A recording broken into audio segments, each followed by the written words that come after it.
During this video, you will learn how to include available Creo customization API components during Creo Parametric installation. Download the install media and run setup.exe with proper elevated privileges to run the installer. Select Install New Software, hit Next. Accept the software license agreement, hit Next. Complete the licensing information and hit Next to reach Application Selection page. Specify the installation directory and make sure you're selecting Creo Parametric as the product to be installed. Click on Customize to access the Application Features page under Application Custom Settings. Here you could see the list of all available API toolkits available for Creo to installation. Select all if you would like to install all, or selectively choose specific API customization if you are interested in installing only that one.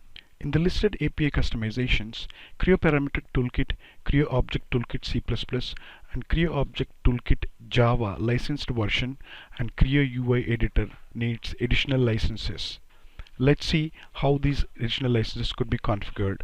Switch to Command Configuration tab. Select the configuration command and hit Edit.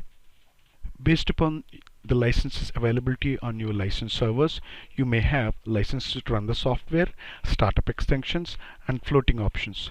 Choose the desired license to run and add any additional licenses related to customization like Toolkit or Toolkit for 3D drawings or Object Toolkit Java, Object Toolkit Runtime, etc. Once you are complete with the editing the configuration, hit OK. And then OK to complete and click Install. Once the installation is complete, go to Creo Parametric Installation folder, Common Files folder, under which you would find various subfolders for each API customization we have installed. For example, you could observe OTK, OTK CPP doc, Java doc, OTK Java free, Pro Toolkit, VB API, and WebLink folders. Each folder contains various information like, for example, this OTK CPP doc installed for OTK C++ customization contains examples, user guide documentation, and other files required. This completes the topic. Thank you for watching.